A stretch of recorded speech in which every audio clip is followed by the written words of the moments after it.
कभी सोचा है कि जिस रास्ते से आप रोज गुजरते हैं वही आपसे कभी धोखा कर जाए? वो जमीन जिस पर आप आंख बंद करके चलते हैं वो अचानक से गायब हो जाए। ये कहानी है गंभीरा पुल की। इसने देखते ही देखते जिंदगी और मौत के बीच की दूरिया को खत्म कर दिया। ये कोई डरावना सपना नहीं बल्कि गुजरात की सच्चाई है। महासागर नदी में बना एक पुल जो 45 सालों तक लोगों का बोझ उठाता रहा, वो अचानक अपनी जिम्मेदारी छोड़ गया और 9 जिंदगियां बहाकर ले गया। अस्सलाम वालेकुम दोस्तों, 9 जुलाई 2025 8 बजे के करीब गुजरात के आनंद से वडोदरा को जोड़ने वाला ये पुल, जिसकी नींद अब नींद नहीं बल्कि कब्र बन गई। एक पल में सैकड़ों गाड़ियां गुजर रही थी और अगले ही पल सब तहस नहस। ट्रक नदी में समा गए, कारें पानी में डूब गई और एक टैंकर जैसे उम्मीद लटक कर रह गई वो टूटे पुल पर अटका रह गया। बिल्कुल वैसे ही जैसे व्यवस्था सिर्फ कागजों में अटकी रही। इस पुल की उम्र 45 साल थी, जर्जर था, मरम्मत नहीं हुई। लोगों ने आवाज उठाई, फाइलें चली, मंजूरी मिली, पर नया पुल बनने का काम शुरू नहीं हुआ। अब सवाल है, हादसा हुआ या फिर कत्ल?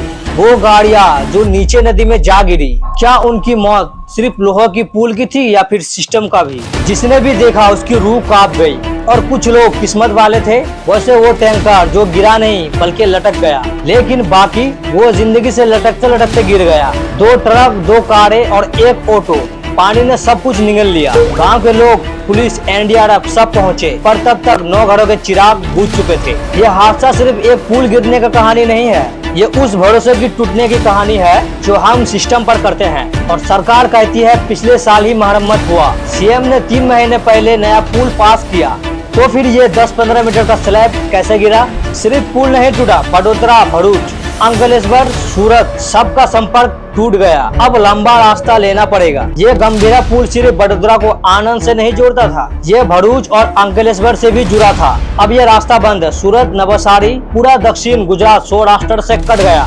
अब लोग अहमदाबाद होते हुए लंबा चक्कर काटेंगे। लेकिन सवाल ये है, इस चक्कर का जिम्मेदार कौन है? एक पल सब ठीक था, गाड़ियां चल रही थी, लोग अपने घर लौट रहे थे, और अगले ही पल पुल का दिल फट गया। लोहे सीमेंट का वो टुकड़ा जिस पर हजारों लोग रोज गुजरते थे, पर अचानक नदी में समा गया। पूरा इलाका थर्रा उठा, लोग चीखने लगे। जो देख सकता था वो भागा, जिसने हिम्मत दिखाई वो कूदा, और जिसने आंख बंद की वो नदी में समा गया। गांव के लोग सबसे पहले दौड़े, जिनके हाथ में ना तो रस्सी थी और ना ही मशीन, बस हिम्मत थी। किसी ने नदी में डूबती कारों से लोगों को खींचा और किसी ने ट्रक में फंसे लोगों को बाहर निकाला। और जैसे ही पुल टूटने की खबर प्रशासन तक पहुंची, fire brigade, emergency system team, नगर पालिका, एनडीआरएफ, पुलिस, हर यूनियन मौके पर जुट गए। लेकिन तब तक 9 जिंदगियां इस पुल के साथ ही बह गई थी। 43 साल पुराना पुल अचानक क्यों गिरा? क्या प्रशासन को नहीं दिखा कि इसकी झांसे उखड़ रही है?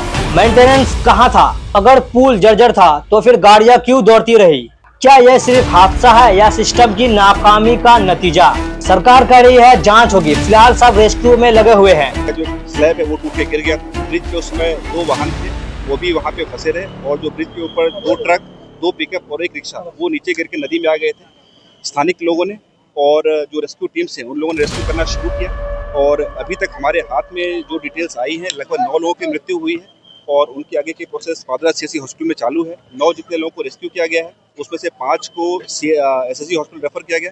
जो रेस्क्यू किए गए लोग हैं उसमें किसी की भी हालत गंभीर नहीं है, और बचाव की जो कामगिरी है वो भी चालू है। पर वो लोग जो गए वो लौटकर तो नहीं आएंगे। 1985 में जब ये पुल महासागर नदी में बना था तो इसका मकसद था शहरों को जोड़ना, जिंदगियों को आसान बनाना। लगभग 900 मीटर लंबा 23 पिलरों पर खड़ा ये पुल वडोदरा और आनंद के बीच धड़कन बन गया था। लेकिन वक्त के साथ हर इमारत को मरम्मत की जरूरत होती है और हर लापरवाही जानलेवा साबित हो सकती है। गुजरात सरकार का दावा है इस पुल का मेंटेनेंस किया जा रहा था, पिछले साल ही रिपेयर हुआ था। यहाँ तक कि 3 महीने पहले ही ये पुल की मंजूरी दी गई थी 212 करोड़ के बजट के साथ। लेकिन सवाल ये है, अगर सब कुछ सही चल रहा था तो फिर ये हादसा क्यों हुआ? पुल का 10 से 15 मीटर लंबा हिस्सा आखिर गिर कैसे गया? जिस दिन हादसा हुआ था उस दिन 2 ट्रक, 2 वैन और एक ऑटो रिक्शा गुजर रहा था, और वो सब सीधा नदी में जा गिरे। एक ऑटो की हालत देखकर आप सिर्फ अंदाजा ही लगा सकते हैं कि उस एक सेकंड में जमीन नहीं टूटी थी, पूरी व्यवस्था बिखर गई थी। 3 लोग किसी तरह बाहर निकले और बाकियों के लिए बहुत देर हो चुकी थी। अगर नया पुल पास हो चुका था तो फिर निर्माण शुरू क्यों नहीं हुआ? क्या हादसे का इंतजार था? क्या फाइलें चलती रही और जिंदगियां रुकती रही? सीएम भूपेंद्र पटेल ने जांच के आदेश दे दिए हैं। पीएम मोदी ने दुख जताया है। मृतकों की परिवारों को 2 लाख, घायलों को 50-50 हजार की मदद की घोषणा की गई है। अब सवाल उठती है, क्या इतनी मदद एक माँ के बेटे को लौटा सकती है? क्या जांच रिपोर्ट पुल की दरारों को भर सकती है? क्या हम हर बार ऐसे ही हादसों का इंतजार करेंगे या फिर उनके जिंदगी का कीमत सिर्फ 2 लाख तक ही थी? आपका क्या ख्याल है इस बारे में? चैनल को लाइक, सब्सक्राइब और कमेंट करके जरूर बताना। मिलते हैं अगले वीडियो में, तब तक अपना ख्याल रखना। खुदा हाफिज।